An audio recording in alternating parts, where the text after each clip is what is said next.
protecting Tharaka University in Tharaka County and its environs.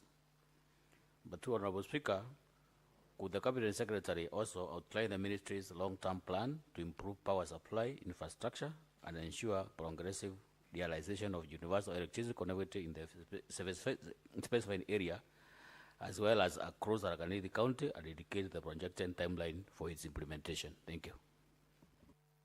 Honorable CS, you may now respond. Thank you very much, Honorable Speaker. I proceed to answer question 123. And I'm also, Speaker, from the outset happy to report that I have had a chance to visit Tharaka County. Fiscally, in July, I was in Tharaka constituency and did extensive tour to inspect the ongoing works in so far as electrification.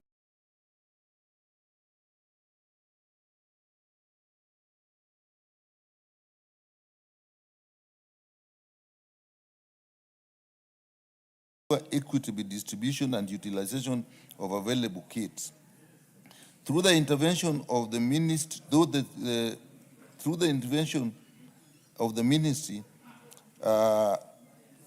still committed to safeguarding the availability of blood transfusion, for blood products for the blood transfusion services.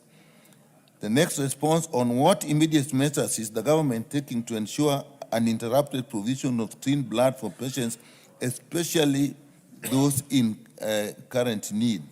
The response is the Minister of Health acknowledges the urgent need to ensure the interrupted provision of safe, screened blood for patients across the country.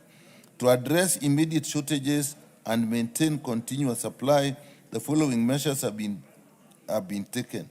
1, budgetary allocation, increase of budgetary allocation for the services, and the ministry is requesting for 500 million Kenya shillings in the supplementary budget. 2, they are making further budgetary collection centers. 4, they are working on emergency procurement and partner engagement, and they have discussions that are underway with development partners and private sector stakeholders to secure emergency supplies of testing kits and consumables to sustain services while waiting additional funding.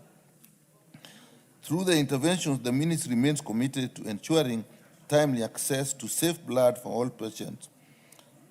Third response, the long-term measures being put in place to mitigate the risk and ensure a consistent supply of essential kits.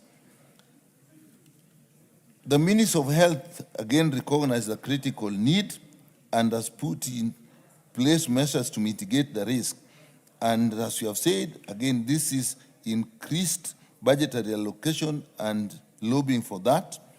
2, dedicated blood services account. Madam Speaker, this is basically what to me is new in this whole response, so that we have a dedicated account that handles blood services, where finances that raised whether from government and partners can be put.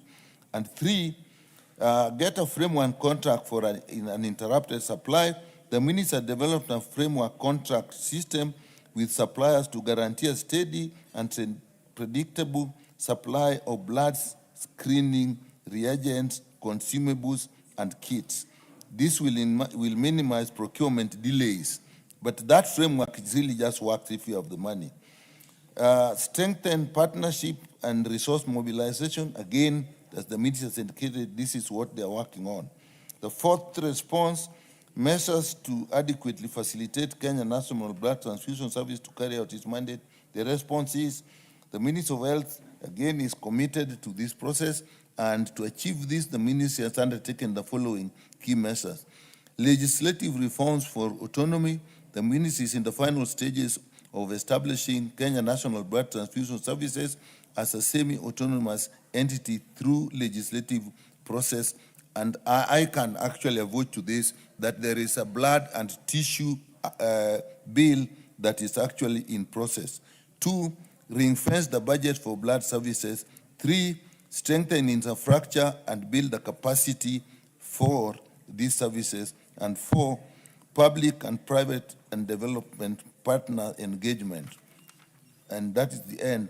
I just will comment that the basic issue in the blood transfusion services is the sudden cessation of support from the World Bank, and then we have not respondingly increased the required amounts. And so although this is the response from the ministry, as a committee, I think it behoves us that when we're now looking at the budget, we need to actually put more money. And this report actually has been here for quite some time, and it's a bit behind in time. And as a committee, we will have to actually look at what they have said here, particularly in terms of the law and budget allocation. Thank you, Madam Speaker. I have a similar one, if I can go straight to it. Just hold on. Before I indulge member for Honorable Kagusha, allow me to first recognize in the speakers gallery students learning security and criminology from Mount Kenya University, from Thika Town, constituency, Kiambu County. We welcome you to observe the proceedings of the House.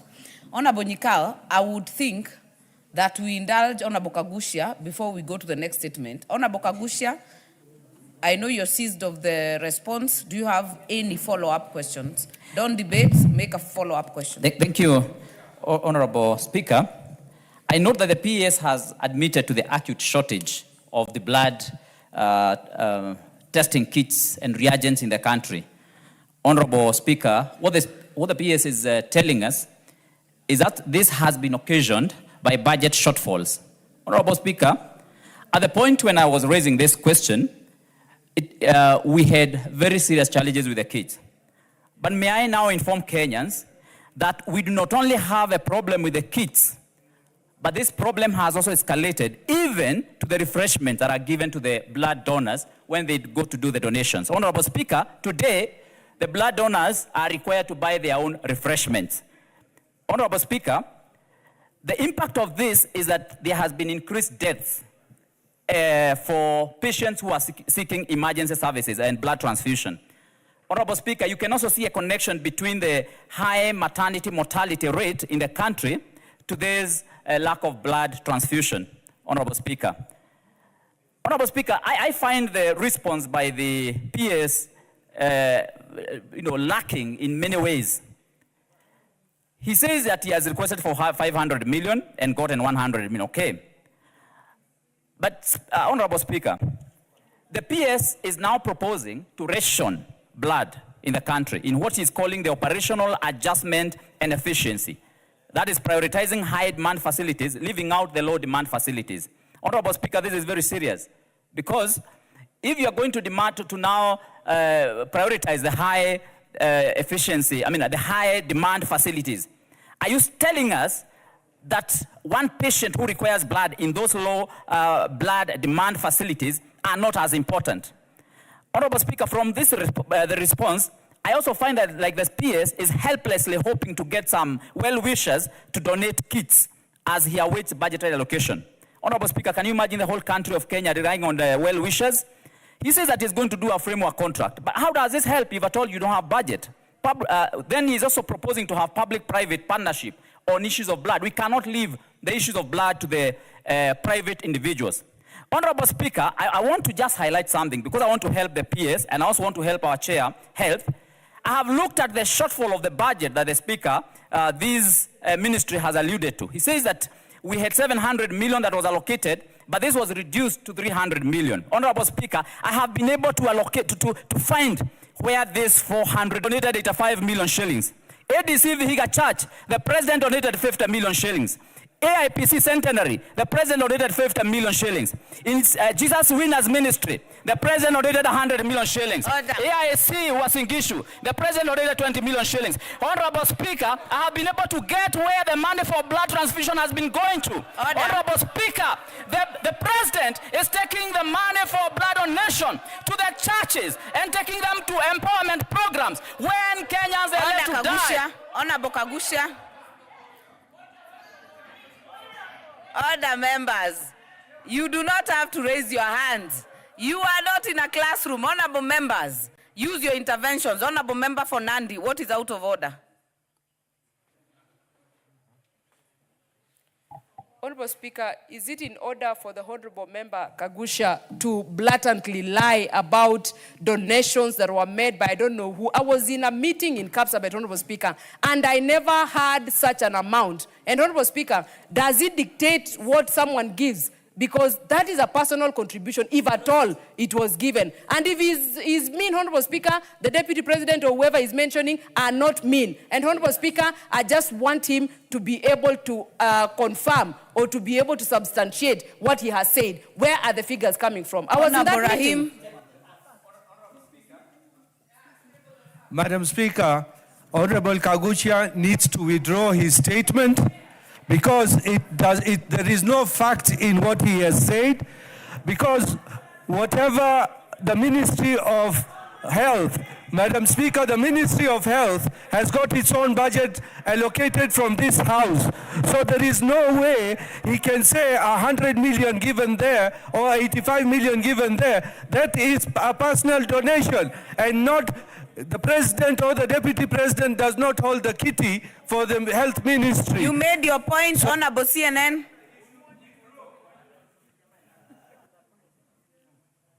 Madam Speaker, we are a house of facts, and we have to be factual when we are speaking before the House, Madam Speaker.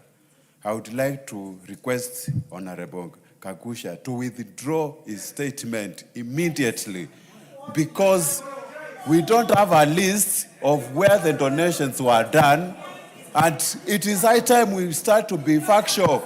As far as I'm concerned, we are not supposed to lie or to spread falsehood about any person in this country, Madam Speaker.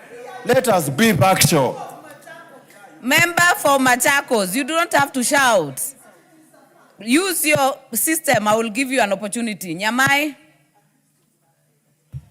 Honorable Speaker, is it in order for the Honorable Kagusha to mislead the nation, to mislead this House, to mislead the international community by giving a list of non-existent donations?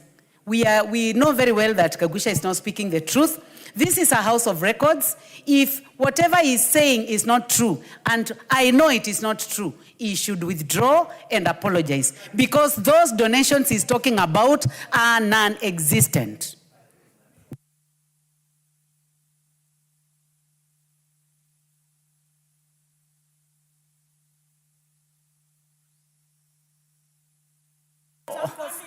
Honorable Speaker. Wamboka, what is out of order? Give me the mic. You have the mic, Madam Honorable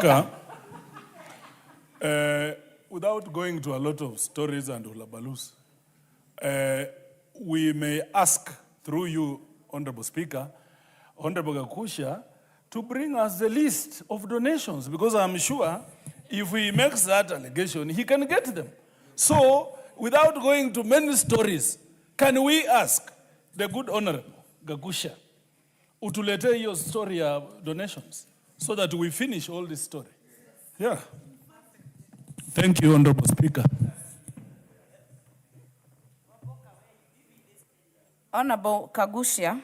Honorable Speaker. Hold on. Honorable Kagusha, you have done very well in seeking clarification, but several points of orders have been raised. Kindly restrict to Standing Order 91 on responsibility for statement of fact. Have enough data to convince the House, and I'll give you the floor to do that. Honorable Speaker, I'm in agreement with you. I am able to substantiate this. I'm able to bring documents from Murang'a County, Kiambu County, Turkana County, were all given hundreds of millions. Honorable Speaker, all this money is coming from the budget. Honorable Speaker, all this money is for the blood transfusion. Honorable Speaker, all this money is for the blood transfusion for our patients.